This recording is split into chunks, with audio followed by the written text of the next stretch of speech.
천국은 마치 품꾼을 얻어 포도원에 들여보내려고 이른 아침에 나간 집주인과 같으니 그가 하루 한 데나리온씩 품꾼들과 약속하여 포도원에 들여보내고 또 제3시에 나가보니 장터에 놀고 서 있는 사람들이 또 있는지라 그들에게 이르되 너희도 포도원에 들어가라 내가 너희에게 상당하게 주리라 하니 그들이 가고 제6시와 제9시에 또 나가 그와 같이 하고 제11시에도 나가보니 서 있는 사람들이 또 있는지라 이르되 너희는 어찌하여 종일토록 놀고 여기 서 있느냐 이르되 우리를 품꾼으로 쓰는 이가 없음이니이다 이르되 너희도 포도원에 들어가라 하니라.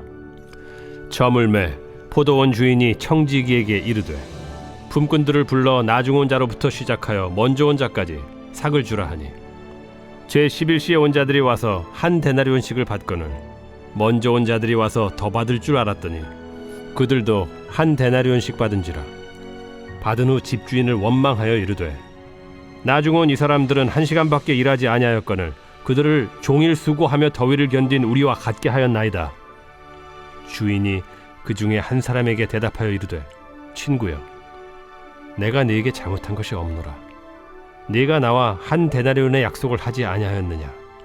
네 것이나 가지고 가라. 나중 온 이 사람에게 너와 같이 주는 것이 내 뜻이니라. 내 것을 가지고 내 뜻대로 할 것이 아니냐. 내가 선함으로 네가 악하게 보느냐. 이와 같이 나중된 자로서 먼저 되고 먼저 된 자로서 나중되리라. 오늘 같이 나누실 말씀의 제목은 나의 공로는 없습니다 라는 제목입니다. 우리가 어떤 수입이 발생했을 때 순수 이익, 자기한테 남는 이익을 계산하기까지는 꽤 많은 금액을 제해야 됩니다.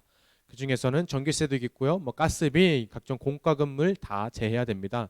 물론 월세도 제해야겠죠. 상황마다 다르지만 아마 인건비가 가장 많은 부분을 차지하지 않을까 싶습니다.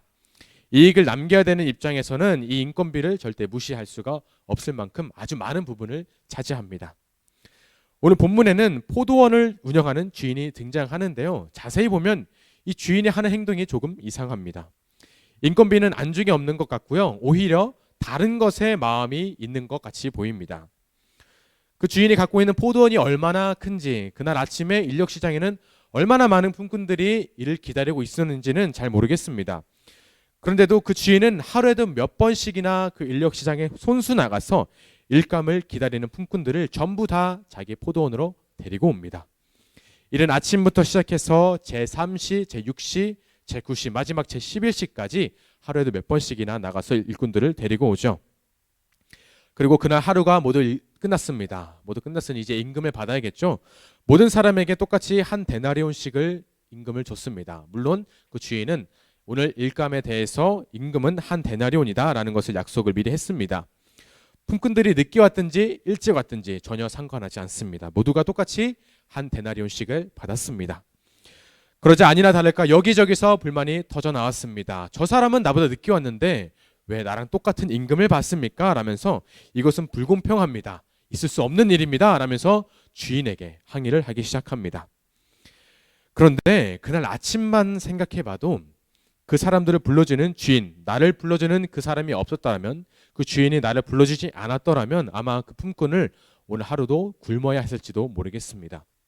그렇기 때문에 자기 뒤에 온 사람이 적게 받든지 많이 받든지 그것에 대해서 불만을 낼 게 아니라 그저 자기를 불러준 그 주인에게 감사해야 되는 것이 바로 그 일찍 온 사람들의, 불만을 품었던 사람들의 입장이었던 것입니다. 반면 늦게 온 사람들은 어땠습니까? 늦게 왔는데도 똑같이 임금을 받았습니다.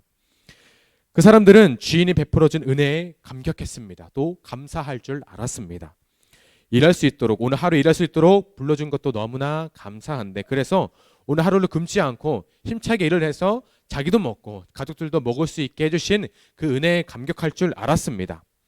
자기가 한 일보다 더 많은 임금을 받았으니까 이보다 감사하고 감격할 일은 없었을 것입니다. 한번 생각해 보겠습니다. 저 여러분은 구원을 받았습니다. 또 지금 이 순간 하나님의 은혜를 받아서 살고 있습니다. 그런데 그 모든 것은 하나님이 저와 여러분에게 거저 주신 것입니다. 그렇기 때문에 자녀로 불러주신 그 은혜에 감사하고 감격할 줄 알아야 되는 것입니다. 나를 구원해 주시는 그 놀라운 사랑과 은혜에 감격할 줄 알아야 된다는 것입니다. 주님이 주신 은혜에는 나의 어떤 공로도 들어가 있지 않습니다. 내가 어떤 행실을 해서 어떤 좋은 생각을 가지고 있다 해서 하나님이 나를 이쁘게 봐주시고 구원해 주신 것이 아니라는 것입니다. 그저 우리를 너무나 사랑하시기 때문에 십자가를 지셨고요. 그저 우리를 너무나 사랑하시기 때문에 세상에서 가장 좋은 것을 주고 싶어 하시는 분입니다. 또 그저 우리를 너무나 사랑하시기 때문에 우리 곁으로 오신 분이 바로 하나님인 줄 믿습니다. 오늘 하루 살아가시면서 저와 여러분을 자녀로 불러주시는 그 은혜에 감사하는, 또 감사할 줄 아는 저와 여러분이 되면 좋겠습니다. 이 시간 다 같이 기도하겠습니다. 나를 위해 이 땅에 오신 예수님, 나를 너무나 사랑하셔서 목숨을 던지신 예수님, 오늘 하루 주님의 그 크신 사랑과 은혜에 더 젖어들기를 소망합니다. 상황과 환경을 바라보며 낙담하고 또 절망할 것이 아니라 나를 사랑하시는 주님 한 분만 바라보기를 소망합니다. 나의 소망, 나의 주인 되신 예수님의 이름으로 기도했습니다. 아멘.